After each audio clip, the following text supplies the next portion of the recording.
تو قادسیہ کا میدان سجا، صحابہ کی تعداد ٹوٹل 30,000 اور ایرانیوں کا لشکر 1,20,000. کوئی جوڑ بنتا ہے؟ تو حضرت سعد بن ابی وقاص نے ایران کے بادشاہ کے پاس وفد بھیجا، حضرت نعمان بن مقرن، حضرت مغیرہ بن شعبہ اور حضرت عاصم بن عمر تمیمی رضی اللہ تعالیٰ عنہ، ان کو بھیجا. تو یزدگرد نے پوچھا تم ہمارے پاس کیا کرنے آئے ہو؟ تمہیں بھوک نے ستایا ہے تو سب کو میں پیسے بھی دیتا ہوں، کپڑے بھی دیتا ہوں، تمہاری خوراک کا بھی انتظام کرتا ہوں، اور تم واپس جاؤ، کیا کرنے آئے ہو یہاں؟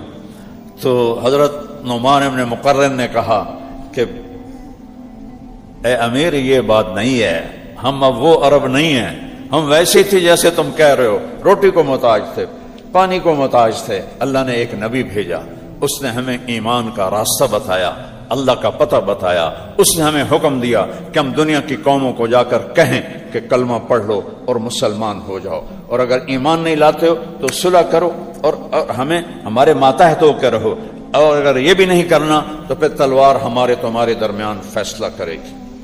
تو یزدگرد کہنے لگا تم لوگ مجھے کہہ رہے ہو تلوار فیصلہ کرے گی؟ تمہاری اوقات کیا ہے؟ تو مغیرہ بن شعبہ رضی اللہ عنہ کھڑے ہوئے کہنے لگے اے بادشاہ، یہ عرب کے سردار لوگ تیرے سامنے کھڑے ہیں، کوئی کمی کمین کوئی نہیں کھڑے ہوئے. ہم اب وہ عرب نہیں ہیں، ہمارے پیچھے اللہ ہے، ہمارے پیچھے اللہ کا رسول ہے، ہمارے تمہارے درمیان یا کلمہ پڑھو، تم بھائی بھائی ہو جائیں گے اور پھر کبھی تمہارے شہروں میں واپس نہیں آئیں گے، اور اگر کلمہ نہیں پڑھتے ہو تو ہمارے تابع ہو کے زندگی گزارو تاکہ تمہارا ظلم و ستم ختم ہو، اور اگر یہ بھی نہیں ہے تو پھر تلوار فیصلہ کرے گی. تو وہ کہنے لگا یزدگرد، اگر قاصدوں کو قتل کرنا جائز نہ ہوتا تو میں تم تینوں کے سر اڑا دیتا. نکل جاؤ یہاں سے، تمہاری اوقات کیا ہے؟ میں رستم کو بھیج رہا ہوں، تمہیں زمین میں دفن کر دے گا. پھر کہنے لگا مٹی لاؤ، مٹی کا ٹوکرا آیا. کہنے لگے تم میں سردار کون ہے؟ تو عاصم بن عمر تمیمی رضی اللہ عنہ کہا میں ان کا سردار ہوں. کہا ٹوکرا دے سر تے رکھو. انہوں نے کہا تھوڑی بس اے اوقات ہے، اے مٹی لے جاؤ، باقی ایران تو کچھ نہیں دے گا. ایران سارا فارسی تھا نا. تو جب وہ باہر نکلے تو عاصم بن عمر کہنے لگے مبارک ہو ایران کے بادشاہ نے ایران کی چابی ہمیں دے دی، ایران کی سرزمین ہمیں دے دی. اور کہا بھاگو جتنی جلدی ہو سکتا ہے. جو رستم تھا سپہ سالار، وہ نجومی بھی تھا، جب وہ دربار میں آیا تو یزدگرد نے بتایا کہ میں نے آج ان کے ساتھ یہ سلوک کیا ہے. کہنے لگا مٹی دے دی؟ کہاں میں انہوں نے سبق دیتا ہے، انہوں نے سر تے مٹی رکھائی ہے، مزدوراں طرح تگاری چوائی ہے. وہ کہنے لگا تو نے مٹی نہیں دی، تو نے ایران دے دیا. اس نے پیچھے 10 فوجی بگایا، بھاگو اور پکڑو ان کو اور ان سے مٹی واپس لو.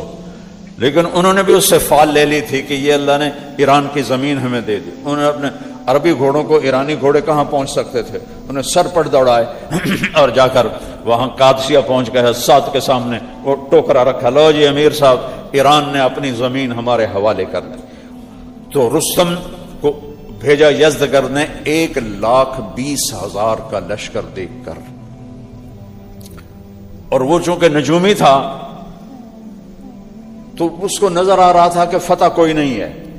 پھر اس نے خواب دیکھا، البدایہ والنہایہ میں یہ واقعہ لکھا ہوا ہے کہ ایک آسمان سے فرشتہ آتا ہے اور ایرانی فوجوں سے سارے ہتھیار چھین کر ایک کپڑے میں بند کر کے حضرت عمر کو پکڑا دیتا ہے. اس کی آنکھ کھل گئی، اسے کہا لے بھائی ایران دا بیڑا بڑھ گیا ہوں.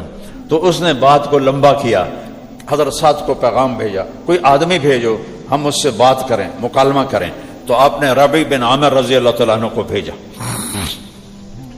تو اس نے اپنا دربار سجایا اور زرق برق سونا چاندی اور بہت بڑا تاج سونے چاندی سے بنا ہوا اس کا تخت.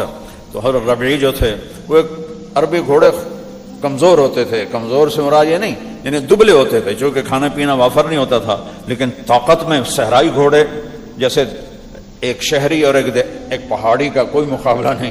پہاڑی بچے بھی چڑھ جاندے، ساڑھے بیلیاں کو اتوں تھی پوڑیاں نہیں چڑھیاں جاندیاں. تو وہ جب پہنچے نا وہاں تو ایرانی ہنسنے لگے کہ ایس گھوڑے تے آئیں ساڑھے نال لڑن واسطے، آگے ان کی تلوار بھی چھوٹی سی، ڈھال بھی چھوٹی سی. تو وہ کہنے لگے، پہنچے نا جب خیمے کے سامنے تو انہوں نے کہا یہ گھوڑے سے اتر جاؤ اور ہتھیار ڈال دو. کہا میں خود نہیں آیا ہوں، تم نے بلایا ہے، اسی طرح اندر جاؤں گا ورنہ واپس چلا جاؤں گا. انہوں نے رستم سے کہا، رستم نے کہا آنے دو. تو وہ اندر گئے گھوڑے سمیت اور ہاتھ میں نیزہ پکڑ لیا اور بڑے موٹے موٹے قالین وچ زور دی نیزہ ماریں اور اتنا بڑا سوراخ کر دیں، پھر نیزہ ماریں اور سوراخ کر دیں. اور رستم غور سے دیکھ رہا تھا. آگے گئے اور وہاں جو بڑے بڑے گدے پڑے تھے نا، ایک گدے کی رسی نکال کے نا اس سے اپنے گھوڑے کی لگام باندھ دی. رستم ویکھی جاندے کی بلا ہے، لکھاں فوجی بیٹھے ادھر تے اثر ہی کوئی نہیں ہو رہا. اور آرام سے جا کر رستم کے ساتھ بیٹھ گئے. تو اس کے سپاہیوں نے پکڑ کر ان کو دھکا دے کے نیچے گرا دیا. تو کہنے لگے اچھا میں تو سمجھتا تھا کہ تم ایک اللہ کو ماننے والے ہو، پر تم نے تو انسانوں کو بھی خدا بنایا ہوا ہے. کوئی بات نہیں، میں زمین پہ بیٹھ جاتا ہوں. زمین پہ بیٹھ گئے. تو رستم سے بات چیت شروع ہوئی. کہنے لگے کیوں آئے ہو؟ بھوک سے تنگ ہو کر آئے ہو؟ کہ نہیں، ان اللہ ابتعثنا، ہم خود نہیں آئے، ہمیں اللہ نے بھیجا ہے. کس لیے؟ لنخرج العباد من عبادت العباد الى عبادت رب العباد، تاکہ لوگوں کو انسانوں کی خدائی سے نکال کر اللہ کی خدائی کے سامنے جھکا دیں. من جور الادیان الى عدل الاسلام، ظلم و ستم سے نکال کر اسلام کے عدل میں داخل کر دیں. من ضیق الدنیا الى سعتها، اور دنیا کی تنگیوں سے نکال کر دنیا کی فراخیوں پر لے آئیں. اس کے ساتھ ہم آئے ہیں اور اللہ نے ہمیں وعدہ کیا ہے مدد کا. تو رستم کہنے لگا کیا مدد؟ کہا جو ہم میں زندہ رہے گا وہ تمہارے ملک کا مالک بنے گا، اور جو قتل ہو جائے گا وہ جنت میں جائے گا. اس کا وعدہ ہے ہمارے ساتھ. تھے ہمیں ایک تیرے مارکا آراؤں میں، خشکیوں میں کبھی لڑتے کبھی دریاؤں میں، دی اذانیں کبھی یورپ کے کلیساؤں میں، کبھی افریقہ کے تپتے ہوئے صحراؤں میں. شان آنکھوں میں نہ جچتی تھی جہاں داروں کی، کلمہ پڑھتے تھے ہم چھاؤں میں تلواروں کی. تجھ سے سرکش ہوا کوئی تو بگڑ جاتے تھے، تیغ کیا چیز ہم توپ سے لڑ جاتے تھے. نقش توحید کا ہر دل پہ بٹھایا ہم نے، زیر خنجر بھی یہ پیغام سنایا ہم نے. تو سارا دربار دیکھ کے ہنسے جا رہا ہے. اور رستم چونکہ نجومی بھی تھا اور سمجھدار بھی تھا، وہ اس کے ایکشن دیکھ رہا ہے، گفتگو کا انداز دیکھ رہا ہے. کوئی متاثر کوئی نہیں، یہ دیکھ رہا ہے. تو رستم کہنے لگا ہمیں کچھ مہلت دو، ہم پیچھے مشورہ کریں. ربی کہنے لگے ہمارے نبی نے ہمیں 3 دن سے زیادہ مہلت کی اجازت نہیں دی. 3 دن کی مہلت ہے، جو کرنا ہے کر لو، یا لڑائی یا صلح. اور یہ کہہ کر جب وہ گئے تو رستم نے اپنے سرداروں سے کہا وہ ویکھیا جے انہوں جڑایا آیا ہے. کہنے لگے ہاں، گندے سے کپڑے، چھوٹی سی تلوار، کھوتے جیا ہوتا گھوڑا. لے بلا کوئی بندہ ہی؟ پاگلو میں اس کے گھوڑے تلوار کی بات نہیں کر رہا، اس کا بول دیکھو کتنا طاقتور تھا، اس کے چہرے کے ایکسپریشن دیکھو، تم سے ذرا متاثر نہیں ہوا ہے. یہ تو ایک ہے، پیچھے 30,000 ہیں، کیسے لڑو گے ان سے؟ صلح کر لیں ان کے ساتھ. نہیں، ہم فاتح دنیا، ہم صلح کریں تو ہماری غیرت کے خلاف ہے. تو اگلے دن رستم نے کہا دوبارہ آدمی بھیجو. تو اس دن مغیرہ بن شعبہ رضی اللہ عنہ گئے. تو انہوں نے پھر وہی بات دہرائی. کہا تمہاری کیا دعوت ہے؟ کہ ہماری دعوت ہے کہ اللہ ایک ہے، اس ایک کی بندگی کرو. رستم کہنے لگا یہ تو بڑی اچھی بات ہے. اور کیا ہے؟ اور یہ ہے کہ یہ پتھروں کی پوجا چھوڑ دو، کہ یہ بت ہیں، کوئی نفع نقصان نہیں دیتے. کہنے لگا یہ بھی بڑی اچھی بات ہے. اور کوئی؟ اور کہا کہ یہ جو آگ کی پوجا ہے، یہ آگ بھی تمہارے ہاتھوں سے جلتی ہے، بجھتی ہے، ایک اللہ کے آگے سر جھکاؤ. رستم کہنے لگا یہ بھی بڑی اچھی بات ہے. کوئی اور؟ کہا پھر اللہ کی بندگی کرو اور انسانوں میں عدل اور انصاف کرو. کہ یہ بھی بڑی اچھی بات ہے. کوئی اور؟ کہ بس یہ ہماری دعوت ہے، قبول کر لو تو ہم تم بھائی ہیں. اس نے کہا اگر ہم قبول کر لیں تو پھر ہم کبھی لوٹ کے تمہارے ملک نہیں آئیں گے، سوائے تجارت کے اور سوائے تمہیں دین سکھانے کے. ہمیں تمہارا ملک نہیں چاہیے، تم کلمہ پڑھ لو، ہم تم بھائی بھائی ہیں. تو رستم نے کہا ٹھیک ہے. واپس گئے، پھر انہیں بلایا اپنے سرداروں کو، بلاوا ہی نے انہوں نے نہ لڑو یا انہوں نے کلمہ پڑھ لو یا صلح کر لو، کہ ہم نے دنیا فتح کی، روم کو ناکوں چنے چبوا دیے، ہم ان بدوؤں سے ڈر جائیں؟ تمہارا اپنا دماغ خراب ہے، ہم کل ان کو زمین میں دفن کر دیں گے۔ ہائے ہائے، حضرت سعد بن ابی وقاص ان دنوں بیمار تھے، ان کو شیٹیکا کا درد تھا، وہ لڑ نہیں سکتے تھے، تو ایک قلعے کی چھت پہ بیٹھے ہوئے تھے۔ خالد بن عرفہ رضی اللہ عنہ کو انہوں نے لشکر کا امیر بنایا، اور رائٹ سائڈ کی جو لگام ہے وہ جریر بن عبداللہ رضی اللہ عنہ کو البجلی، اور لیفٹ سائڈ پہ انہوں نے قیس بن مکشوح رضی اللہ تعالیٰ عنہ کو مقرر کیا۔ ان 3 حصوں میں لشکر تقسیم کیا، اور وہ ہاتھی لے کر آئے۔ صحابہ کے گھوڑے ہاتھی دیکھے ہوئے نہیں تھے، تو گھوڑے بدکنے لگے، اور اس دن لڑائی جو ہے نا وہ پانسا ایرانیوں کا بھاری رہا۔ تو اگلے دن حضرت قعقاع بن عمر تمیمی رضی اللہ تعالیٰ عنہ نے کیا کیا، انہوں نے اونٹوں کو کالی چادریں پہنا دی، اونٹوں پر ایسے کھڑے کر کے نا بانس، ان کو کالی چادریں پہنا دی۔ اب اونٹ کا قد تو ہاتھی سے بڑا ہوتا ہے، ویسے چھوٹا ہوتا ہے، اور ان اونٹوں کو آگے جو ہانکا تو ہاتھیوں نے جب دیکھا کالی بلاموں کوئی آ رہی ہیں، وہ پیچھے ہٹنا شروع ہو گئے۔ تو قعقاع بن عمر نے فرمایا ہاتھیوں کی آنکھوں میں تیر مارو، تو صحابہ عرب جیسا تیر انداز کوئی نہیں تھا، تو انہوں نے تاک کے ان کی آنکھوں میں تیر مارے۔ جب ان کی آنکھوں میں تیر لگے انہوں نے پلٹ کے پیچھے بھاگنا شروع کر دیا، تو اس دن پانسا پلٹ کے مسلمانوں کے حق میں چلا گیا۔ یہ دوسرا دن تھا، جنگ کا تیسرا دن آیا۔ 30,000 اور 1,20,000 ہے کوئی جوڑ؟ تو اس دن ایرانیوں کا پلہ بھاری ہو گیا۔ ایک صحابی ہیں ابو محجن ثقفی رضی اللہ تعالیٰ عنہ، یہ بہت بڑے صحابی ہیں، پر شراب کی عادت نہیں چھوٹی ان سے۔ کئی دفعہ ان کو حد لگی، کوڑے لگے، پھر پینا شروع کر دیتے تھے۔ تو حضرت سعد نے حضرت عمر کو لکھا کہ میں ابو محجن کا کیا کروں؟ کہا اس کو قید میں رکھو، جب تک توبہ نہ کرے اس کو چھوڑو نہیں۔ تو انہوں نے ان کو وہی اسی قلعے کے نیچے کمرے میں بند کر دیا۔ ایرانی کو پلہ بھاری ہونے لگا، تو ابو محجن تڑپ رہے کمرے میں کہ یا اللہ میں کیا کروں۔ تو حضرت سعد کی بیگم سلمہ ان کا گزر ہوا، کہنے لگے سلمہ یہ میرے بیڑیاں کھول دے اور مجھے گھوڑا اور تلوار دے دے، اگر میں شہید ہو گیا تو تھوڑی جان چھوٹ گئی، اور اگر میں بچ گیا تو میں واپس آ کے خود ہی بیڑیاں پہن لوں۔ تو وہ کہنے لگی اگر سعد کو پتہ چلا تو مجھ پر ناراض ہوں گے، اور آگے چل پڑی۔ تو انہوں نے شعر پڑھا کفا حزنا ان تلتقی الخیل بالقنا واترک مشدودا علی وثاقیا، میرے درد کے لیے یہی کافی ہے کہ سامنے حق و باطل ٹکرا رہے ہیں اور میں بیڑیوں میں بند پڑا ہوا۔ اذا قمت عنان الحدید غلقت علی مصاری قد تسم المنادیا، جب میں اٹھنے کی کوشش کرتا ہوں تو میرے لوہے کی بیڑیاں مجھے زمین پہ پھینک دیتی ہیں، اور میرے اور ان کے درمیان دیوار حائل ہے کمرے کی جو میری پکار کو باہر جانے ہی نہیں دیتی۔ جب یہ شعر حضرت سلمہ نے سنے تو ان کو رحم آ گیا، وہ واپس آئیں، انہوں نے دروازہ کھولا، اس کی بیڑیاں کھولی اور حضرت سعد کا گھوڑا دے دیا، اپنے خامند کا تلوار دے دی۔ انہوں نے کپڑے سے نا اپنا منہ چھپا لیا، اور مسلمان یوں ہو رہے تھے اور ایرانی یہاں آ گئے تھے، اور یہ شخص اللہ سے کیا لو تھی، دیکھو وہ انسان ہی نہیں جس سے خطا نہ ہو، خطا سے پاک صرف نبی ہوتا ہے اور کوئی نہیں ہوتا۔ شراب کے عادی ہیں اور نکلے ہیں تکبیر پڑھتے ہوئے، اور ایک طرف سے جو اس اللہ کے بندے نے حملہ کیا ہے کلی ذات، اس نے ایرانیوں کی صف میں کھلبلی مچ گئی، اور سارے ایرانی پریشان ہے کہ بلا آ گئی، جیسے بجلی چمکتی ہے ایسے وہ چمک رہے تھے، ادھر ادھر ادھر ادھر۔ اور صحابہ چونکہ چہرہ چھپا ہوا تھا تو کہہ رہے اے بندہ تھا لگتا نہیں کوئی فرشتہ اللہ نے انسانی شکل میں اتار دیا ہے۔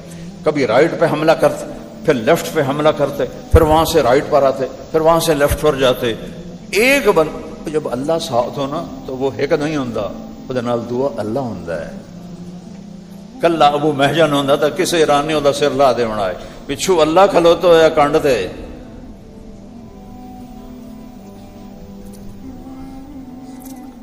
تو وہ اس قدر کھلبلی مچی کہ ایرانی پیچھے ہٹنا شروع ہو گئے۔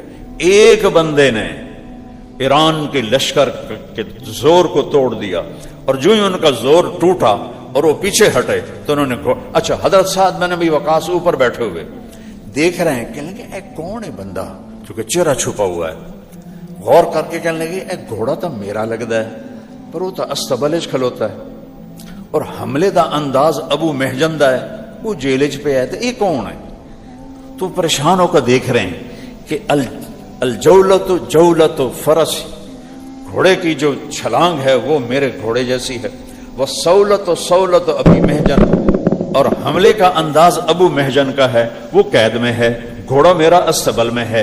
یہ کیا بلا ہے جس نے پورے ایران کے لشکر 1,20,000 نو ایک بندہ گھما دے وے، اے اللہ کے بغیر ہو سکتا ہے؟ کوئی توپ تو نہیں تھی، کوئی ایٹم بم تو نہیں تھا، پیچھے اللہ تھا۔ اللہ ان ینصرکم اللہ فلا غالب لکم، اور میں تمہاری مدد کروں تو کوئی غالب نہیں آ سکتا۔ آج اللہ کو ہم نے ناراض کر دیا، اللہ تو کہتا میں حاضر ہوں، پیچھے اللہ ہے۔ تو جب وہ ایرانی لشکر پیچھے ہٹا تو یہ واپس آئے اور بیڑیاں باندھ کے بیٹھ گئے۔ شام کو حضرت سعد کے خیمے میں سارے جو امیر لشکر خالد بن عرفہ، قیس بن مکشو اور جریر بن عبداللہ اور بڑے نعمان بن مقرن، یہ بڑے بڑے جو تھے، مغیرہ بن شعبہ، یہ سارے اکٹھے ہوئے، کہنے لگے یار پتہ نہیں وہ کون تھا جو آیا، چہرہ تو نظر آیا نہیں لیکن اس نے پوری جنگ کا پانسا پلٹ دیا۔ اب کسی کو سمجھ میں نہیں آیا، سارے پھر یہی کہنے لگے لگتا اللہ نے کسی کے ذریعے ہماری مدد کی، اور یہ کہہ کر اٹھ گئے۔ تو پھر حضرت سلمہ خیمے میں داخل ہوئیں اور حضرت سعد سے پوچھنے لگی آج جنگ کا کیا حال رہا؟ تو کہنے لگے آج تو اللہ نے کسی فرشتے کے ذریعے ہماری مدد کی۔ پھر تھوڑی دیر بعد کہنے لگے ویسے ایک بات کہوں سلمہ، اگر میرا گھوڑا استبل میں نہ ہوتا تو مجھے لگتا تھا گھوڑا میرا ہے، اور ابو محجن قید میں نہ ہوتا تو مجھے لگتا تھا حملے کا انداز ابو محجن کا ہے، لیکن پتہ نہیں کون تھا۔ تو حضرت سلمہ کہنے لگی حاجہ اگر آپ مجھے معاف کریں تو میں ایک بات کہوں؟ کہنے ہاں ہاں کہو۔ کہا وہ گھوڑا آپ کا تھا اور وہ ابو محجن تھا، کبھی ہم بھی تم میں بھی چاہت تھی۔ کہنے لگا وہ کیسے؟ کہا میں گزری تو اس نے مجھے کہا مجھے چھوڑ دو، میں نے چھوڑا نہیں، اس نے شعر پڑھے، میرا دل نرم ہو گیا، میں نے چھوڑ دیا۔ یہ سارا کمال ابو محجن کا ہے۔ فرمایا ابھی بلاؤ ابھی بلاؤ۔ ابو محجن کو بیڑیاں کھول کے بلایا گیا، آپ نے گلے لگایا، ماتھا چوما۔ ابو محجن آج کے بعد جو مرضی کر، تو آزاد ہے، تجھے کوئی سزا نہیں ہے۔ کہا پھر میری بھی آج کے بعد شراب سے پکی توبہ ہے، پہلے میں اس لیے شروع کر دیتا تھا کہ لوگ کہیں گے کوڑوں کے ڈر سے اس نے شراب چھوڑی، تو میں پھر شروع کر دیتا تھا، اب آپ نے مجھے معاف کیا تو میری بھی توبہ ہے۔ 4 دن یہ جنگ چلی تو میرے رب کا غیبی نظام چلا۔ چوتھی رات جب لشکر الگ ہونے لگا تو قعقاع بن عمر رضی اللہ تعالیٰ عنہ نے تکبیر پڑھ کے دوبارہ حملہ کر دیا ایرانیوں پر، اندھیری رات میں۔ پیچھے صحابہ نے بھی کر دیا، ایرانی بھی آگے، ساری رات لڑائی ہوتی رہی، دن کو چلی، شام کو رک جاتی تھی۔ قعقاع بن عمر کی تکبیر پر صحابہ کو جوش آیا، انہوں نے دوبارہ حملہ کر دی۔ بھوکے پیاسے سارے دن، اے نہیں کہ کوئی ٹھوٹ ٹھا کر دے پین، 20-20 کلو کی تلواریں ہیں، ایک ایک من کی تلواریں ہیں، اور اوپر لوہے کے لباس ہیں، جسے سارا دن لڑے، شام کو واپس ہونے لگے، پھر ایمان نے اٹھایا اور ٹکرا گئے۔ صبح تک جنگ جاری رہی۔ پھر صبح کے وقت خوفناک آندھی چلی صحابہ کی طرف سے ایرانی لشکر پر، صحابہ پہ کوئی اثر نہیں ہو رہا، تو کبھی اللہ کے جاری تو لگاؤ، پھر دیکھو کیسے آتا ہے۔ ہوا چلی، آندھی، اور وہ آندھی صحابہ کو کچھ بھی نہیں کہہ رہی، اور ایرانیوں کے خیمے اکھڑ رہے ہیں، اور مٹی اور گرد و غبار، اور رستم کا جو تخت تھا نا، وہ اس کا خیمہ بھی اڑ گیا اور تخت بھی الٹ گیا۔ تو رستم نے اس کی فال لی کہ کم خراب ہو گیا، اس نے دوڑ لگائی اور دریا کی طرف بھاگا، فرات، دریا فرات کے کنارے جنگ تھی۔ تو ایک صحابی ہیں ہلال ابن علقمہ تمیمی رضی اللہ تعالیٰ عنہ، نوجوان، انہوں نے دیکھا کہ کوئی بڑے لشپش والا کوئی آدمی بھاگا جا رہا ہے، انہوں کا کوئی اہم آدمی لگتا ہے، ان کو نہیں پتا یہ رستم ہے، انہوں پیچھے دوڑ لاتی۔ رستم نے پیچھے دیکھا تو انہیں تیر مارا، چونکہ وہ بھاگ رہا تھا، تیر یہاں کہیں لگنے کے پیر پہ لگا، پیر پہ لگا تو انہوں نے آگے چھلانگ لگائی اور جا کر اس کا گربان پکڑا، ٹک تلوار، او سر ادھر گیا، وہ ادھر گیا۔ جب اس نے سر اٹھایا تو یہ تو رستم ہے، انہوں نے کہا میں نے رستم کو مار دیا۔ یہ کہنا تھا تو ایرانیوں دی بھگدڑ شروع ہو گئی، کوئی دریا میں ڈوب کے مرے، کوئی بھاگ کے مرے، کوئی ادھر گئے کوئی ادھر گئے۔ اسی طرح ان ینصرکم اللہ فلا غالب لکم، اگر میں تمہاری مدد کروں تم پہ کوئی غالب نہیں آ سکتا۔ آگے مدائن پھر کبھی اور سناؤں گا، چھوٹا سا سنا دیتا ہوں۔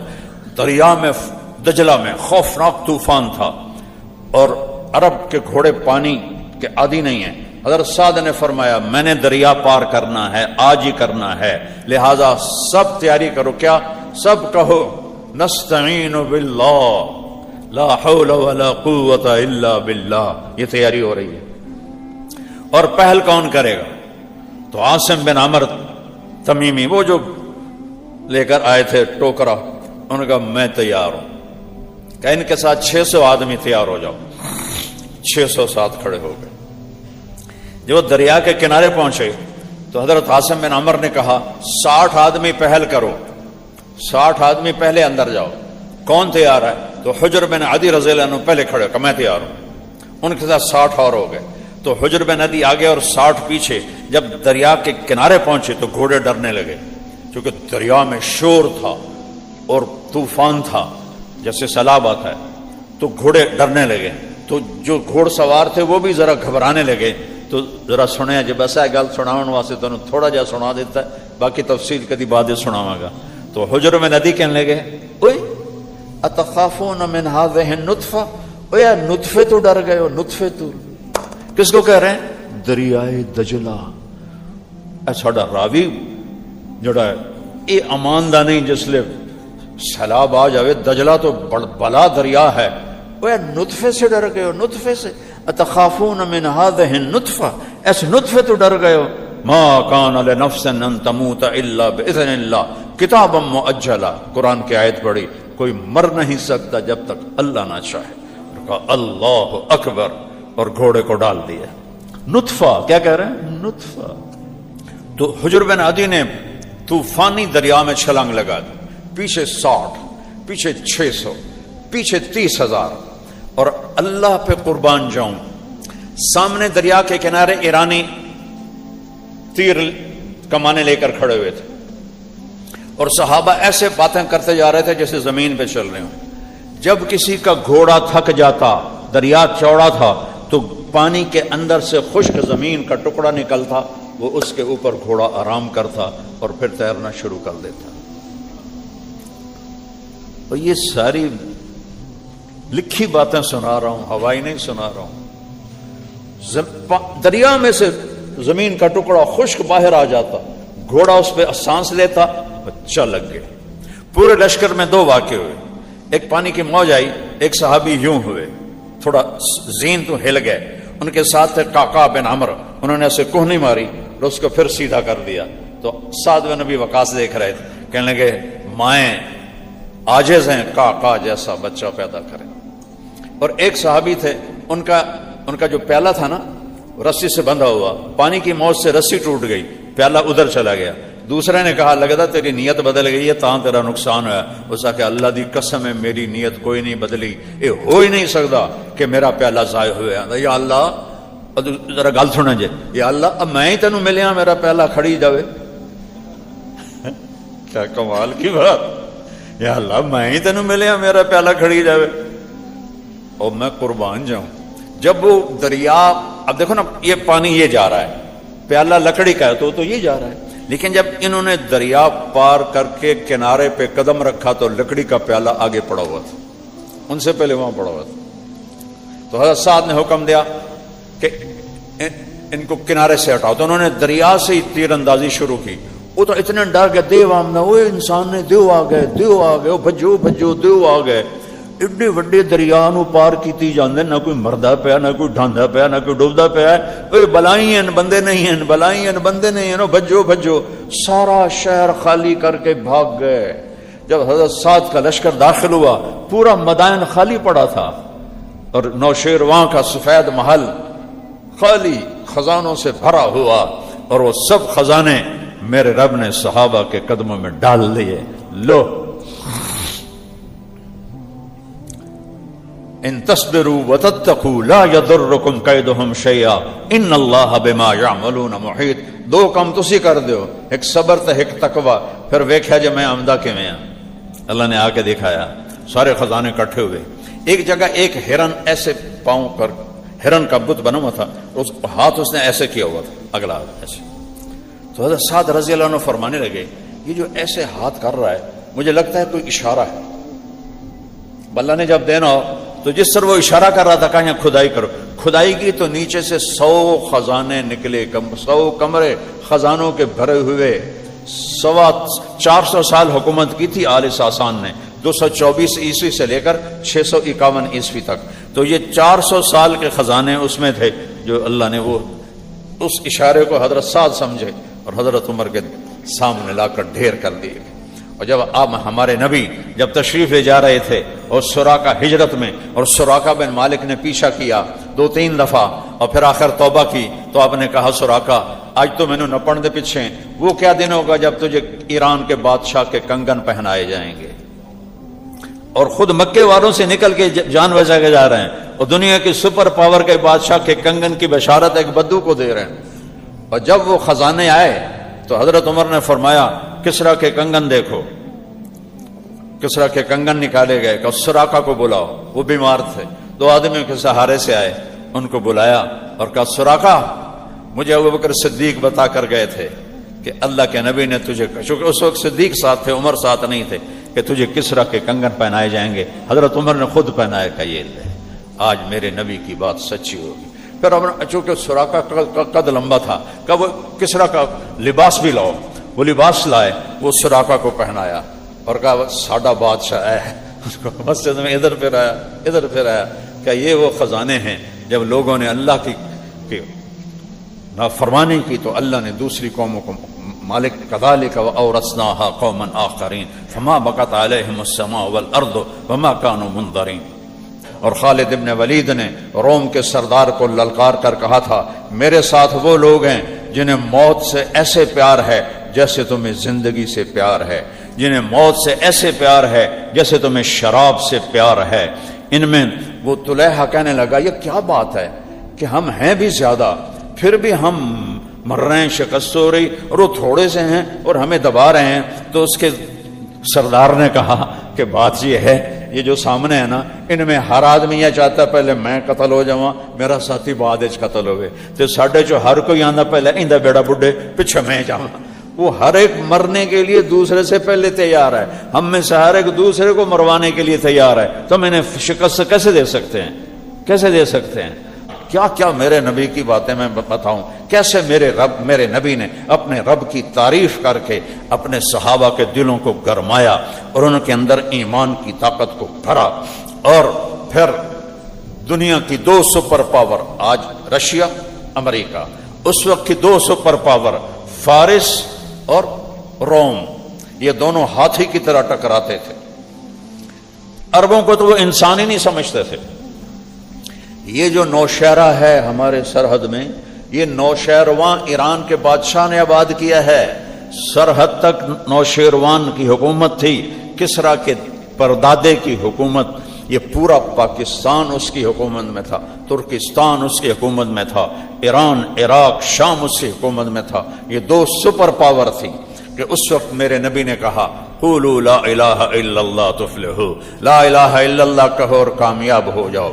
اور پھر فرمایا، وہ میں واپس جاتا ہوں، آپ نے حضرت فاطمہ کو سینے سے لگایا ہوا اور آپ رو رہے ہیں اور فرما رہے ہیں بیٹی نہ رو، آج 3 دن ہو گئے تیرے باپ نے ایک روٹی دا لقمہ نہیں کھاتا، لیکن ایک دن آئے گا. یہ بات بتانی تھی تو میں ادھر ادھر چلا گیا. ایک دن آئے گا میری بیٹی کہ اس دھرتی پہ نہ کوئی کچا گھر بچے گا نہ کوئی پکا گھر بچے گا، نہ لا یبقى، عربی میں سنا دیتا ہوں، لا یبقى على وجه الارض بیت وبر ولا مدر ولا شعر الا ادخلہ اللہ فیہ ان اللہ بعث اباکی بامر لا يبقى على وجه الارض بیت وبر ولا مدر ولا شعر الا ادخلہ اللہ فیہ بعز عزیز وبذل ذلیل حتی یبلغ هذا الامر من حیث یبلغ اللیل والنہار. میری بیٹی ایک دن آئے گا تیرے باپ کا کلمہ ہر کچے گھر میں جائے گا، ہر پکے گھر میں جائے گا، ہر جھونپڑے میں جائے گا، ہر خیمے میں جائے گا، ہر ملک میں جائے گا، ہر شہر میں جائے گا، اور جہاں جہاں تک رات جاتی ہے اور جہاں جہاں تک دن جاتا ہے تیرے باپ کا کلمہ پہنچ کے رہے گا۔ جو مانیں گے عزت پائیں گے، جو نہیں مانیں گے ذلیل و خوار ہو جائیں گے۔ آج ہم کیوں ذلیل ہیں؟ وہ کلمہ کچا ہو گیا ہے۔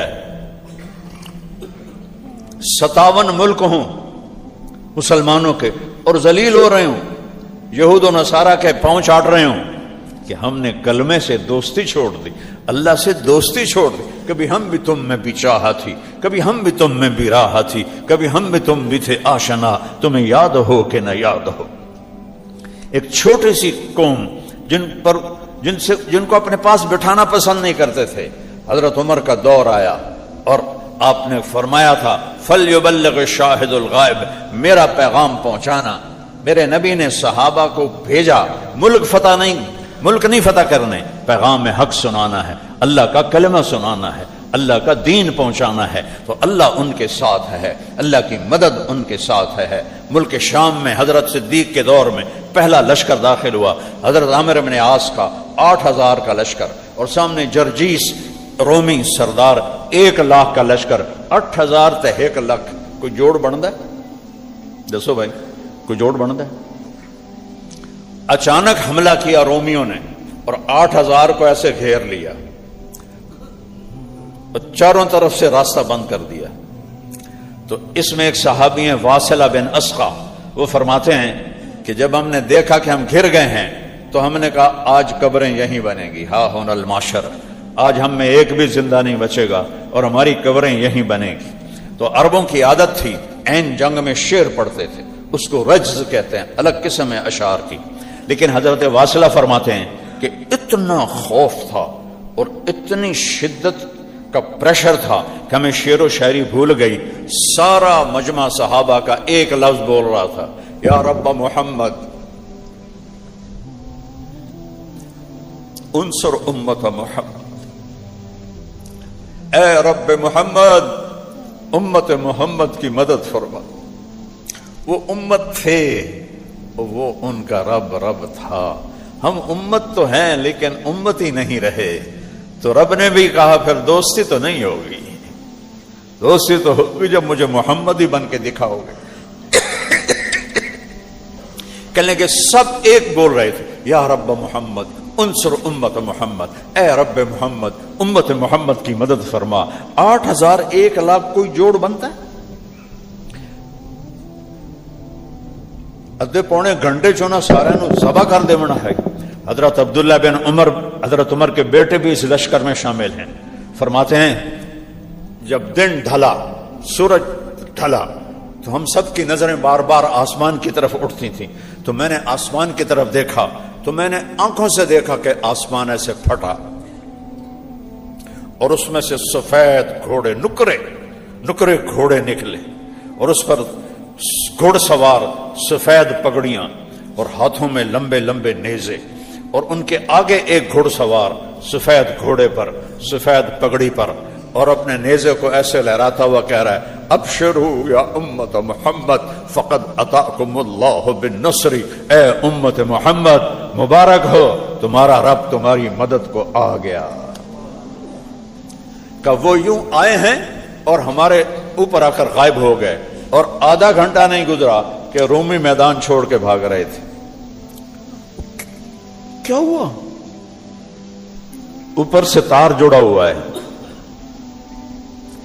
اور رومی جدید ٹیکنالوجی والے وہ صحابہ کی تلواروں کو دیکھ کے ہنستے تھے، کہتے تکا نہیں ہوتا مکئی دا تکا، کہتا ہے تکے نال ساڈے نال تسی لڑن آئے نا تکے نال۔ وہاں تو تکے تو تھے نہیں، وہاں تو فرشتے تھے، یوں نکل گئے۔ اور حضرت عمر کے دور میں فتوحات کا دروازہ کھلا تو صحابہ ایران میں داخل ہوئے، روم میں داخل ہوئے، خالد بن ولید، شرحبیل بن حسنہ، ابو عبیدہ بن جراح، عمر بن عاص، یہ 4 لشکر شام میں روم کی سلطنت میں داخل ہوئے.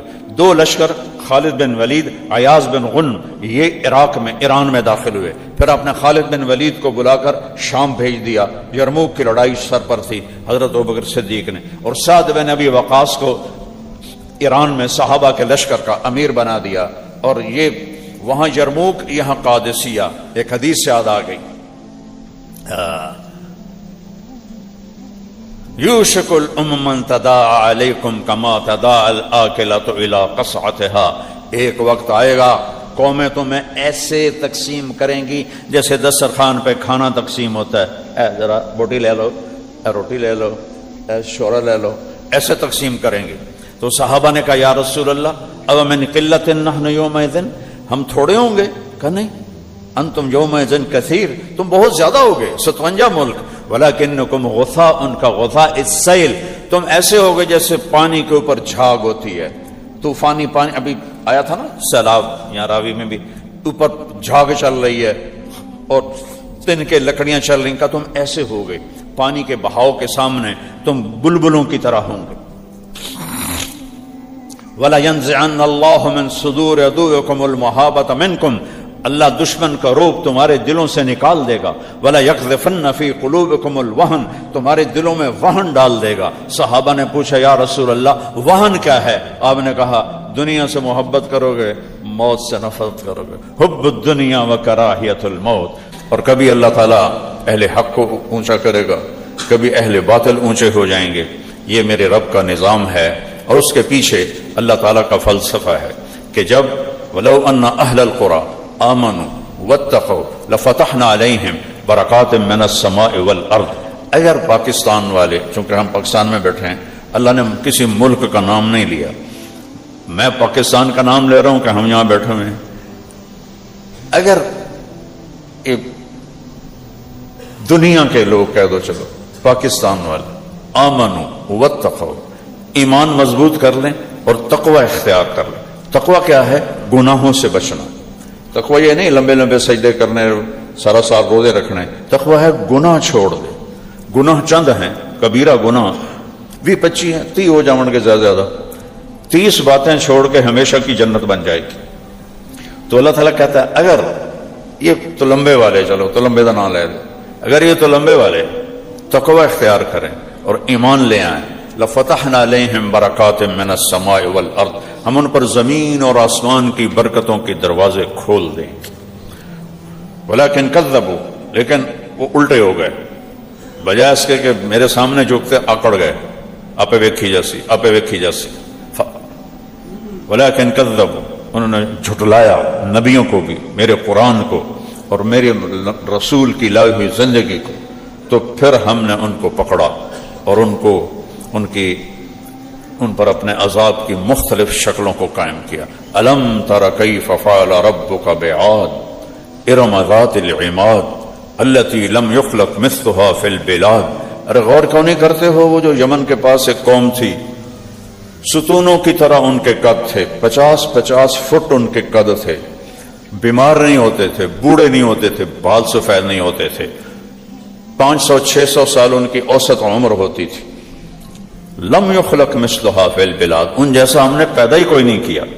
وثمود الذین جابوا الصخر بالواد، ان کے بعد ایک قوم ثمود آئی جنہوں نے پہاڑوں میں گھر بنا لیے. وہ تو میں نے جا کے دیکھے ہیں، سعودیہ میں غلا ایک علاقہ ہے جہاں یہ قوم آباد تھی. انہوں نے پہاڑ کھود کے ان کے گھر آج بھی کھڑے ہوئے. پہاڑوں نے بڑا کی ہوتا ہے، ہزاروں سال گزر گئے وہ ویسے ہی کھڑے ہوئے ہیں. وفرعون ذی الاوتاد، وہ جو فرعون تھا مصر والا جو سولیوں پہ لٹکاتا تھا، ان سب نے کیا کیا؟ طغوا فی البلاد، یہ سرکش ہوئے. قوم عاد کہنے لگی من اشد منا قوہ، کوئی ساڑھے کل طاقتور ہے تو 10. قوم نوح کہنے لگی فاتنا بما تعدنا ان کنت من الصادقین، کدھر ہے تیرے رب کا عذاب، لے آنا. قوم سمود کہنے لگی لے آنا اپنے رب کا عذاب، کدھر ہے تیرا رب. فرعون هذه الانهار الیس لی ملک مصر وهذه الانهار تجری من تحتی افلا تبصرون، میں ہوں انا ربکم الاعلی، میں ہی رب ہوں. اے موسیٰ لئن اتخذت الہا غیری لاجعلنک من المسجونین، موسیٰ تو نے کسی اور رب کی دعوت دی تو تجھے قید میں ڈال دوں گا. تو طغوا فی البلاد، انہوں نے سرکشی کی. پھر ہم نے کیا کیا؟ فَأَكْثَرُوا فِيهَا الْفَسَاد، اور فساد سے بھر دیا دھرتی کو. تو ہم نے کیا کیا؟ فَصَبَّ عَلَيْهِمْ رَبُّكَ سَوْطَ عَذَابٍ، پھر تیرے رب نے عذاب کا کوڑا برسایا. فَتَرَى الْقَوْمَ فِيهَا صَرْعًا كَأَنَّهُمْ أَعْجَازُ نَخْلٍ خَاوِيَةٍ. یہ دیکھو قوم عاد پڑی ہوئی ہے جیسے کھجور کے کٹے ہوئے تنے ایسے پڑے ہوئے تھے. خاویہ اندر سے کھوکھلے، اور کھجور لمبی ہوتی ہے تو ان کے قد لمبے تھے.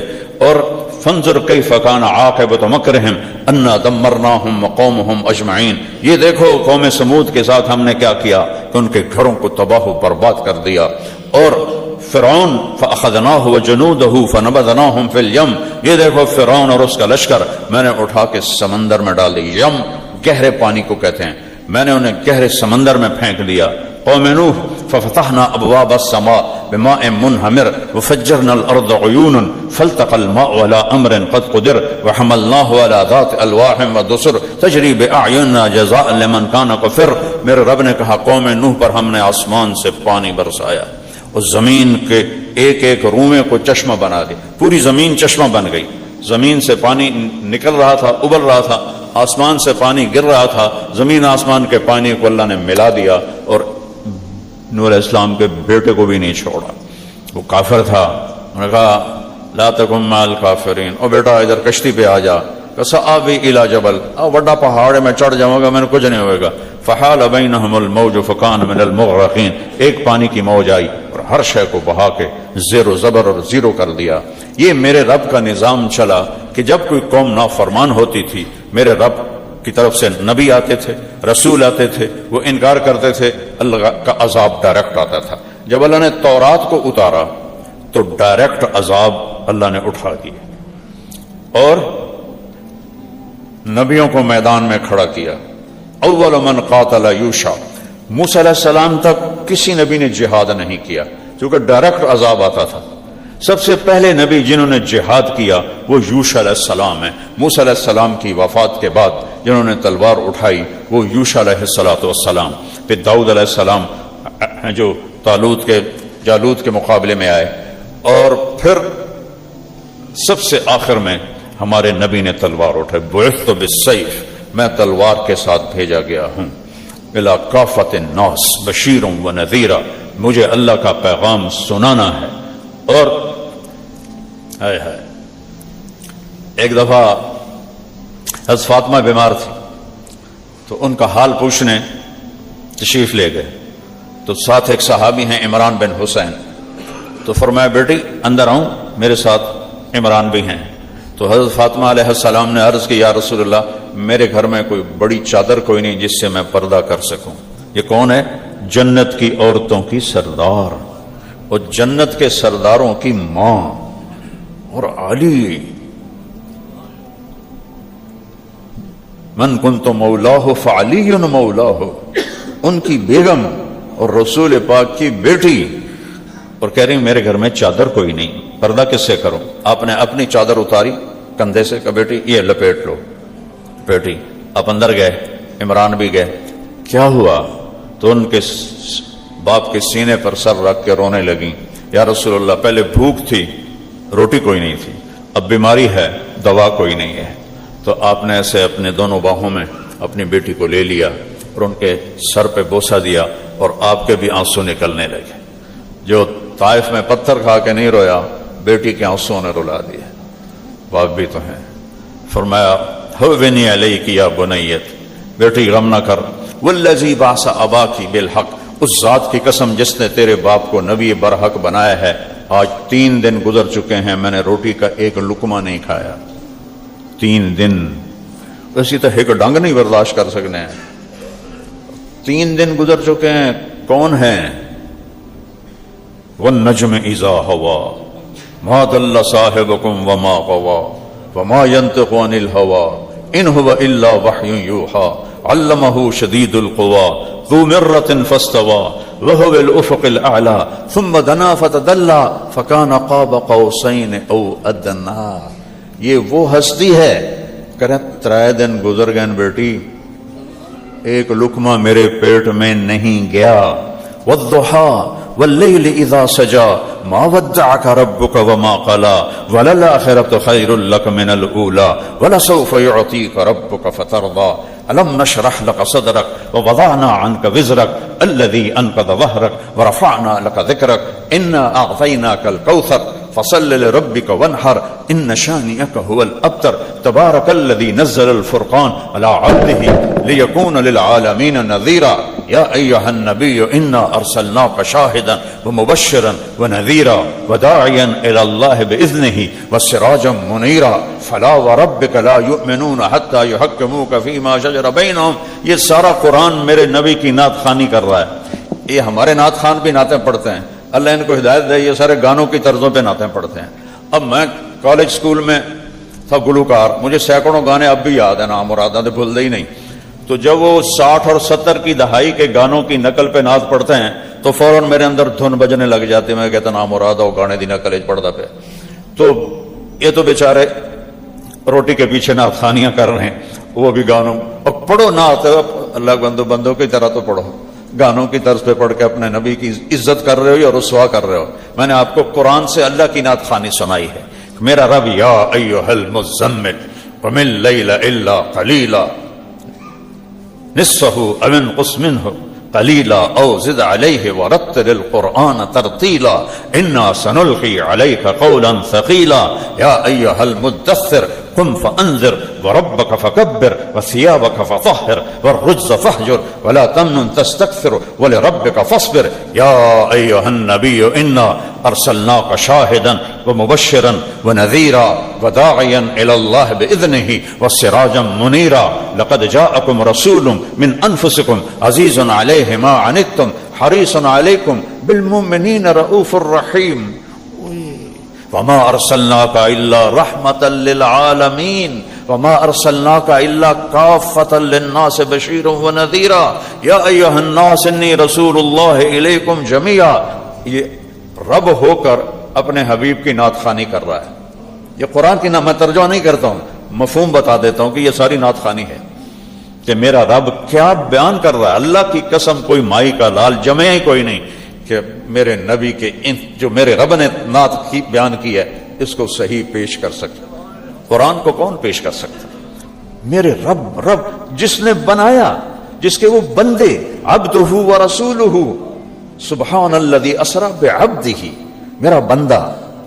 آپ نے کہا یا اللہ انی عبدک, یا اللہ میں تیرا بندہ ہوں, ابن عبدک تیرے بندے کا بیٹا ہوں, ابن امتک تیری باندی کا بیٹا ہوں. کیا تواضع ہے. اور رب پھر رب ہو کر اپنے بندے کی ایسی تعریف کرے کہ کائنات مل کر بھی ایک ذرہ اس کا حق ادا نہیں کر سکتی ہے. یہ رحمت للعالمین, یہ جن کے ہاتھ میں قیامت کے دن اللہ کا جھنڈا ہوگا, جن کے ہاتھ میں قیامت کے دن جنت کی چابی ہوگی, جن کے لیے مقام محمود بچھایا جا رہا ہوگا, جو سب سے اونچے مقام پر کھڑے ہوں گے, اور سارے نبی ان کے جھنڈے کے نیچے ہوں گے. جس دن سب خاموش ہوں گے میرے نبی بولنے والے ہوں گے. جس دن سب پر ایک بے ہوشی طاری ہوگی اور خوف طاری ہوگا, میرے نبی ان کو امیدیں دلانے والے ہوں گے. سب مایوس ہوں گے, میرے نبی ان کو حوصلہ دلانے والے ہوں گے. سب ڈر رہے ہوں گے, میرے نبی ان کو خوشخبریاں سنانے والے ہوں گے. سارے نبیوں پر جنت حرام ہے جب تک میرے آپ کے نبی قدم نہ رکھیں. ساری امتوں پر جنت حرام ہے جب تک میرے نبی کی امت جنت میں قدم نہ رکھے. آپ نے فرمایا میں پہلا شخص ہوں گا جو جنت کے دروازے پہ دستک دے گا, اور اللہ میرے لیے کھولے گا, کسی کے لیے نہیں کھل سکتا.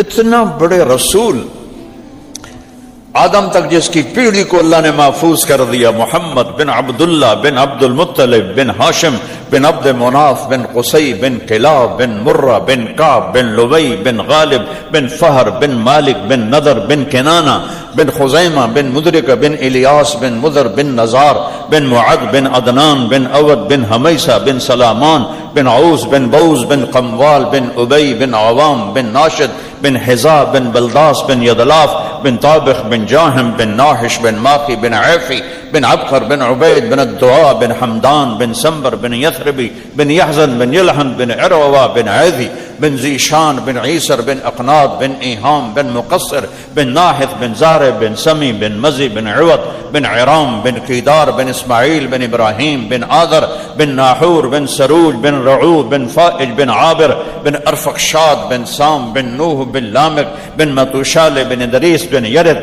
بن ملحل ایل بن قینان بن آنوش بن شیس وبن آدم علیہ الصلاۃ والسلام. تبارک الذی نزل الفرقان علی عبدہ لیکون للعالمین نذیرا. کیا شان ہے. دیکھو انسان ہمیشہ شخصیات سے متاثر ہوتا ہے، پھر ان کے پیچھے چلتا ہے، ان کو فالو کرتا ہے. جیسے آج پوری دنیا پہ یورپ کا غلبہ ہے تو ہر طرف پینٹ کوٹ ٹائی ایک سب کا لباس بن چکا ہے کہ یہ وہ ذہنی تاثر ہے جس میں ہم ڈوبے ہوئے ہیں. میں کراچی میں تھا، ایک بچہ ہے چھوٹا سا، پرانی بات، وہ صرف ایتھے وال میں نے سارا منے ہوئے ایڈا سارا ہوئے. میں کو تم نے یہ بال کیسے بنائے ہوئے ہیں؟ میرے دوست کا بیٹا کہتا ہے یہ میسی ایسے بال بناتا ہے. ہوں میں تو پتہ ہی نہیں میسی فرگوسن ہے، یہ میسی کوئی بندہ ہے. تو میں کہا میسی کون ہے؟ آپ کو میسی کا نہیں پتا؟ میں کہا نہیں بیٹا مجھے نہیں پتا، وہ بہت بڑا فٹ بالر ہے ارجنٹائن کا، وہ ایسے بال بناتا ہے اس لیے میں نے ویسے بنائے ہوئے ہیں. یہ انسانی فطرت ہے. تو میرا اللہ کہتا ہے تو میرے نبی کی نقل اتارو تو انہوں پاس تک کرا، میرے نبی کے سانچے میں ڈھل کے آؤ پاس کر دوں گا. نقل مار کے پاس ہوتے ہیں کہ نہیں ہوتے؟ وہ میرا رب کہتا میرے نبی کی نقل میں ہی آ جاؤ گے تو میری رحمت تم پر آ جائے گی. اللہ نے اتنا پیار کیا ہے اپنے محبوب سے کہ جو اس کی اداؤں میں ڈھل جائے گا، اس کے اخلاق ظاہر باطن صورت سیرت میں ڈھل جائے گا، اللہ کو ویسے ہی پیار آ جائے گا. کوئٹہ میں میرا بیان تھا، بیان کے بعد میں کمرے میں تھا، لوگوں کا رش تھا، دروازے پہ شیشہ لگا تھا. ایک باپ بیٹا دروازے پر آ کے شیشے کے سامنے، آگے پہرے دار اندر نہ آنے دے. میری بچے پر نظر پڑی تو وہ میرے چھوٹے بیٹے علی چھوٹا سا تھا، علی کی اس کی بالکل شکل ملتی تھی. مجھے نہیں پتا کون ہے کتھوں آیا ہے، مجھے صرف اس بچے میں اپنا بیٹا نظر آیا. میں کہا یار اس بندے نے اندر آنا دیا. صرف اپنے بیٹے کی کا ہم شکل دیکھ کر میرے اندر محبت جاگ گئی. وہ اندر آ گیا اور کہا جی یہ میرا بیٹا بیمار ہے، اس کے لیے دعا کریں. میں نے کہا کیا اس کو؟ کہا اس کے دل میں سوراخ ہے. تو میں نے کہا تو اس کا تو علاج کرو. تو وہ رونے لگا. کہا جی میں تو غریب آدمی ہوں. کہا کیا کرتے ہو؟ کہنے لگا میں ریڑھی لگاتا ہوں پھل کی. میں نے کہا اچھا ٹھیک ہے. وہیں میں نے فون نکالا، میرا بھائی کارڈیالوجسٹ ہے، میں نے اسے فون کیا. میں نے کہا ایک بچے کو بھیج رہا ہوں، اس کا ایک پیسہ نہیں لگنا چاہیے، اس کا سارا علاج مفت کراؤ. میرے بیٹے کے ہم شکل ہونے پر لاکھوں روپے لگا دیے کہ میرے بیٹے کا ہم شکل ہے. اور جب تم نبی کی نقل اتار کے جاؤ گے تو اللہ کو کیسا پیار آئے گا. تسی اڈیاں اڈیاں مچھاں لے کے جاؤ، اللہ آکھے گا کدوں آیا. اللہ کو اپنے حبیب سے پیار ہے. والضحیٰ، میرے محبوب مجھے آپ کے روشن چہرے کی قسم. دسو کسے نبی دی قسم نہیں اللہ نے کہا دی. والضحیٰ، تیرے سونے چہرے دی قسم. واللیل اذا سجا، تیری سیاہ زلفوں کی قسم. ما ودعک ربک وما قلا، تیرے رب نے آپ کا رب آپ کو کبھی چھوڑ سکتا ہی نہیں. وہذا البلد الامین، میرے محبوب مجھے آپ کے شہر کی قسم. قاف القرآن المجید، میرے محبوب مجھے آپ کی کتاب قرآن کی قسم. وقیل ہی، میرے محبوب مجھے آپ کے بول کی قسم. میں کیسے قرآن کو تو آپ کے سامنے سارا کھول کے رکھ دوں کہ میرے رب نے کس طرح اپنے محبوب کو بلندیوں تک پہنچایا ہے. جس امت کو اللہ کا رسول ملا ہو محمد الرسول اللہ، وہ اس کے طریقے چھوڑ کر اوروں کے پیچھے بھاگیں تو ان سے بڑا بھی کوئی بے وقوف اور نادان ہو سکتا ہے. میرے نبی عرب کے بدو میں آئے. کائنات تو اللہ کی ہے، بنانے والا تو اللہ ہے. هو الذی خلق السماوات والارض، زمین آسمان کا بنانے والا اللہ ہے، زمین کا مالک اللہ ہے. للہ ملک السماوات والارض، دن اور رات کا مالک اللہ ہے. یغشی اللیل النہار، دن اور رات پہ اللہ کا قبضہ ہے.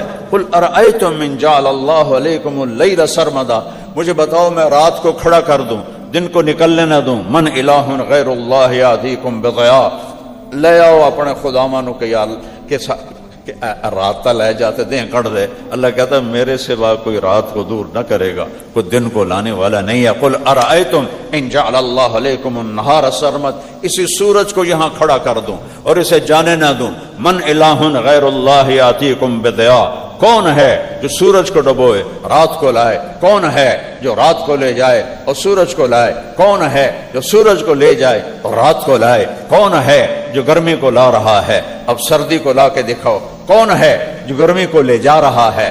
اب گرمی کو لا کے دکھاؤ. کون ہے جو رات کو لمبا کر رہا ہے؟ اب چھوٹا کر کے دکھاؤ. کون ہے جو رات کو چھوٹا کر رہا ہے؟ اب لمبا کر کے دکھاؤ. یولج اللیل فی النہار ویولج النہار فی اللیل ویخرج الحی من المیت ویخرج المیت من الحی ویرزق وترزق من تشاء بغیر حساب. دن کو لمبا کرے, رات کو چھوٹا کرے, رات کو لمبا کرے, دن کو چھوٹا کرے, بادلوں سے ڈھک دے. والسحاب المسخر بین السماء والارض, ان بادلوں کو کون لاتا ہے؟ کہاں سے لاتا ہے؟ اس میں پانی کون بھرتا ہے؟ اس کو قطرہ قطرہ کون برساتا ہے؟ انا صببنا الماء صبا, تیرا رب ہے جو پانی کو انوکھے طریقے سے برساتا ہے, قطرہ قطرہ کر کے. اگر دھار کی شکل میں آئے, 1800 میٹر سے آتا ہے پانی, 1800 میٹر سے, اور دھار کی شکل میں آئے نا تو گنجن ہکو دھار سے ٹن ساری اندر گئی. اور یہ جو لوہے کا اوپر کھڑا ہوا چھت کا ڈھانچہ ہے, یہ ایسے تنکوں کی طرح پھٹ جائے گا, کاغذ کی طرح پھٹ جائے گا. اللہ کہتا ہے سببنا الماء صبا, اور تیرا رب ہے جو قطرہ قطرہ کر کے بارش کو لاتا ہے اور اس کی رفتار کو آہستہ کر کے لاتا ہے. ثم شققنا الارض شقا, وہ یہ تیرا رب ہے پھر جو زمین کو پھاڑتا ہے. فاسکناہ فی الارض, وہ تیرا رب ہے جو پانی کو زمین میں روک دیتا ہے. قل ارأیتم ان اصبح ماؤکم غورا, میں نے دسو اگر میں زمین کا پانی کھینچ لوں, زمین کا پانی کھینچ لوں, کہاں سے پانی لاؤ گے؟ کہاں سے پانی لاؤ گے؟ وجعل بین البحرین حاجزا, کڑوے میٹھے پانی میں پردہ کھڑا کیا ہوا ہے. پردہ کا کوئی سیمنٹ دی کت بنائی, کوئی پلاسٹک لایا, کوئی پولی تھین لایا, حکم. اور تمہیں پتا میٹھا پانی کتنا ہے پوری دنیا صرف 3%. پوری دنیا میٹھا پانی صرف 3% ہے, 97% کوڑا پانی ہے. اور میرا رب عرشوں پہ بیٹھ کے کہتا ہے ادھر نہیں جانا, ادھر نہیں جانا. اگر اللہ اپنے حکم کو نکال لے, اللہ کی قسم دھرتی میں ایک قطرہ میٹھا پانی نہ ملے, ایک قطرہ. ہمارے ڈیرے میں نلکا تھا, اس کا پانی خراب گندا, تو میں نے کہا یار ان تھوڑا جا اتو ہٹا کے ادھر کر دو. کوئی 4 فٹ پیچھے بور کیا تو وہاں سے میٹھا, اے کوڑا اے میٹھا. ان کو کون روک رہا ہے کہ نہیں ملنا؟ وہ ہے رب السماوات والارض هل تعلم له سمیا. ہے کوئی تیرے رب کی ٹکر کا؟ احق من ذکر, ہے کوئی کہ اس کے علاوہ کسی اور کو یاد کروں؟ احق من عبد, ہے کوئی کہ اس کے علاوہ کسی اور کو سجدہ کروں؟ انصر من بتغیا, ہے کوئی اس کے علاوہ میری مدد کر سکے؟ ہے کوئی اس کے علاوہ میرے سانس کے تار کو جوڑ سکے؟ ہے کوئی اللہ کے سوا میری آنکھوں کے نور کو روشنی بخش دے, میری آنکھوں کو روشنی بخشے؟ ہے کوئی اللہ کے سوا جو میرے کانوں کا ٹیلی فون کو باقی رکھے؟ ورنہ مردہ سے نا اچھو بولے نا اچھو. ابھی کل تک تو ٹھیک سنتا تھا, ہن کی ہو گیا؟ ہن تیرے رب نے تیری تاریں نکال لی. ہن کدی آلے لگ رہے ہیں, کدی پھر آلے بھی کام نہیں دیں دے, آنکھوں پہ چشمے چڑھ گئے, پھر چشمے بھی کام نہیں دے رہے. کبھی ایسے چلتا تھا, اب یوں کہ چل رہا ہے. یہ کون کر رہا ہے؟ یہ کائنات کا شہنشاہ کر رہا ہے. الحی القیوم ہے, لا تاخذہ سنۃ ولا نوم ہے, لہ ما فی السماوات وما فی الارض ہے, من ذا الذی یشفع عندہ الا باذنہ ہے, یعلم ما بین ایدیہم وما خلفہم ہے, ولا یحیطون بشیء من علمہ الا بما شاء ہے, وسع کرسیہ السماوات والارض ہے, ولا یؤودہ حفظہما ہے, وہو العلی العظیم ہے. عظیم ہے, کبیر ہے, خبیر ہے, طاقتور ہے. ان القوۃ للہ, ان الامر كله لله, الكبرياء والعظمة لله, والخلق والامر والليل والنهار وما سكن فيهما لله وحده. کیا کیا میرے نبی کی باتیں میں بتاؤں, کیسے میرے نبی نے اپنے رب کی تعریف کر کے اپنے صحابہ کے دلوں کو گرمایا اور ان کے اندر ایمان کی طاقت کو بھرا. فیو توبہ کرو میرے علاقے کے لوگوں, تمہارے ساتھ میں جتنی ہمدردی سے بات کر سکتا ہوں اور کہیں نہیں کر سکتا ہوں. میری رگیں ہیں یہاں، 500 سال سے میرے آباء و اجداد کی قبریں ہیں یہاں، تلمبے پہ میرے خاندان نے کئی سو سال حکومت کی ہے، اور جتنی ہمدردی میرے دل میں تمہاری ہو سکتی ہے کسی اور کی نہیں ہو سکتی۔ توبہ کرو۔ جوان سارے نوجوان بیٹھے ہو، بہت تھوڑے سفید داڑیاں والے ہیں، توبہ کرو اور اللہ کی بارگاہ میں جھکو، کبیرہ گناہوں سے توبہ کرو، نماز کو زندہ کرو، قرآن سیکھو، جھوٹ نہ بولو، زنا نہ کرو، شراب نہ پیو، دھوکہ نہ دو، فراڈ نہ کرو، ماں باپ کو دکھ نہ دو، پڑوسی کو دکھ نہ دو، کسی پر زیادتی نہ کرو، کسی کے ساتھ 2 نمبری نہ کرو، کاروبار میں ملاوٹ نہ کرو، کھوٹ نہ کرو، سچائی سے چلو۔ 10-15 چیزیں ہیں، یہ کر لو، دنیا بھی تمہاری، جنت بھی تمہاری۔ تو سارے نیت کرتے ہو بچے نوجوان، تو میرے ساتھ کہو یا اللہ میری توبہ، پھر زور سے کہو یا اللہ میری توبہ، پھر ایک دفعہ اور زور سے کہو یا اللہ میری توبہ۔ اب اگر آپ نے دل سے کہی ہے تو اللہ نے سب معاف کر دیے ہیں، اور پھر گھبرانے کی بات نہیں۔ اگر کبھی گناہ پھر ہو جائے تو کوئی ڈرن دی گل کوئی نہیں، پھر آ جائے یا اللہ میری توبہ، اللہ کہے گا چل جا معاف کی، کہ جتنی دفعہ آؤ گے میں معاف کر دوں، جب بھی آؤ گے میں معاف کر دوں، جس عمر میں آؤ گے میں معاف کر دوں۔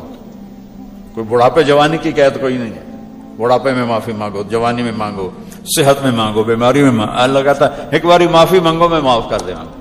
تو اس لیے توبہ بہترین عمل ہے، اللہ کو راضی کرنا سب سے آسان کام ہے کہ وہ 1 سیکنڈ میں راضی ہو جاتا ہے۔